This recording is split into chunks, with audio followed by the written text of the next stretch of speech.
तो आज हम एक बहुत ही मशहूर कहानी को समझने वाले हैं। ये कहानी है एक जादुई कुकर की। पर हम सिर्फ कहानी नहीं सुनेंगे, हम ये देखेंगे कि ऐसी कहानियां जिन्हें हम दंत कथाएं कहते हैं, आखिर काम कैसे करती हैं और हाँ, ये हमारे बारे में क्या बताती हैं। और हमारी पड़ताल का जो सबसे बड़ा सवाल है वो ये है, क्या जादू में अपनी कोई शक्ति होती है या वो सिर्फ हमारा ही एक आईना है। मतलब क्या एक जादुई कुकर की अपनी कोई मर्जी हो सकती है या वो बस उसे इस्तेमाल करने वाले की नीयत को दिखाता है। चलिए इस कहानी में इसका जवाब ढूंढते हैं। तो आज हम क्या क्या देखने वाले हैं। सबसे पहले तो बात करेंगे इस अनोखे विवेक वाले कुकर की। फिर देखेंगे कि कैसे ये एक साफ दिल को इनाम देता है और कैसे लालच इसके जादू को तोड़ देता है। इसके बाद हम जानेंगे कि ये न्याय का हथियार कैसे बनता है और आखिर में इस पूरी कहानी का सबक क्या है।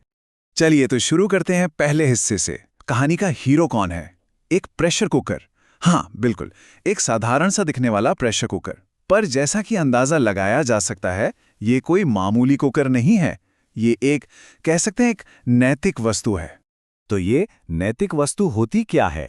देखिए, इसका मतलब है एक ऐसी चीज जिसका जादू इस बात से जुड़ा हो कि उसे इस्तेमाल करने वाला इंसान कैसा है, उसकी नीयत कैसी है। ये सिर्फ एक टूल नहीं है, बल्कि ये तो एक तरह से कैरेक्टर का जज है। और हमारी कहानी में ये कुकर जानता है कि कौन अच्छा है और कौन बुरा। और कमाल की बात यह है कि कहानी की शुरुआत में ही हमें जादू का रूल नंबर 1 बता दिया जाता है। जब एक बुजुर्ग महिला शकुंतला ये कुकर दिनेश को देती है तो वो साफ साफ कहती हैं, जब भी तुम किसी बेसहारा इंसान की मदद करोगी तो ये अपना चमत्कार दिखाएगी। मतलब जादू का ताला सिर्फ एक ही चाबी से खुलेगा और वो है नेकी की चाबी। ये एक तरह से चेतावनी भी है और एक वादा भी। तो अब देखते हैं कि ये नियम असल में कैसे काम करता है। अब एंट्री होती है हमारे पहले हीरो दिनेश की, एक गरीब लकड़हारा। और कहानी उसे जरा भी वक्त नहीं देती, सीधा एक मुश्किल इम्तिहान में डाल देती है। एक ऐसा इम्तिहान जो उसके कैरेक्टर को पूरी तरह से परख लेगा। और देखिए कहानी का सेटअप कितना जबरदस्त है। दिनेश का टेस्ट तब होता है जब वो खुद सबसे ज्यादा मुश्किल में है। सोचिए, 5 दिन से घर में चूल्हा नहीं जला, परिवार भूखा है। अचानक उसे ढेर सारी मछलियां मिलती हैं, एक उम्मीद जगती है। लेकिन ठीक उसी वक्त उसे एक ऐसा इंसान मिलता है जो उससे भी ज्यादा मजबूर है। अब दिनेश के पास एक चॉइस है, और वो क्या चुनता है? वो चुनता है रहमदिली। वो अपनी सारी मछलियां उस जरूरतमंद को दे देता है। और बस इसी एक काम का नतीजा देखिए। जैसे ही वो घर पहुंचकर कुकर में मामूली सा साग पकाने लगता है, कुकर अपना जादू दिखा देता है। वो साग शाही पनीर में बदल जाता है। मतलब जादू एक्टिवेट हो गया। दिनेश ने अपना टेस्ट पास कर लिया और ये इनाम उसकी साफ नीयत का जीता जागता सबूत है। लेकिन कहानी में अगर हीरो है तो विलेन भी तो होगा, है ना? हर अच्छी कहानी को एक कॉन्ट्रास्ट चाहिए होता है। तो अब चलते हैं अगले हिस्से पर।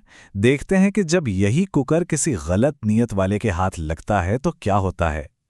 और यहां एंट्री होती है दिनेश के पड़ोसी मोहन की। यहां पर फर्क बिल्कुल साफ है। एक तरफ है दिनेश जिसकी नीयत थी अपने परिवार और एक जरूरतमंद की मदद करना। दूसरी तरफ है मोहन जिसकी नीयत में सिर्फ लालच और जलन है। एक ने नेकी से काम लिया, दूसरे ने चोरी की। नतीजा, दिनेश को मिली दावत और मोहन के हाथ लगा एक जोरदार धमाका। कुकर कुछ नहीं कर रहा, वो तो बस नीयत पर रिएक्ट कर रहा है। और सबसे जरूरी बात यह है कि मोहन को यह सबक खुद मिलता है जब कुकर धमाके से फट जाता है, लेकिन दिनेश के हाथ लगाते ही जादू से वापस जुड़ जाता है। तब मोहन की आंखें खुलती हैं। उसे समझ आ जाता है कि भाई, जादू इस डिब्बे में नहीं, जादू तो इसे इस्तेमाल करने वाले के दिल में है। पर रुकिए, कहानी अभी खत्म नहीं हुई है। ये कुकर सिर्फ इनाम देने और छोटी मोटी सजा देने के लिए नहीं है। अब इसका एक नया और बहुत ही पावरफुल रूप सामने आने वाला है। अब ये बनेगा न्याय का हथियार, और इसके लिए हमें मिलना होगा मीनाक्षी से, जिसकी कहानी एक बहुत ही दर्दनाक मोड़ लेती है। मीनाक्षी की जिंदगी में बहुत तेजी से सब कुछ बिखर जाता है। पहले धमकियां, फिर साजिश और आखिर में एक भयानक हादसा। क्रूर ठाकुर उसके पति और उसके ढाबे दोनों को जला देता है। सब कुछ खत्म, और उस राख के ढेर में मीनाक्षी को सिर्फ एक चीज मिलती है, उसके पति की खरीदी हुई आखिरी चीज, वही जादुई कुकर। और इस बार ये कुकर एक उम्मीद बनकर सामने आता है।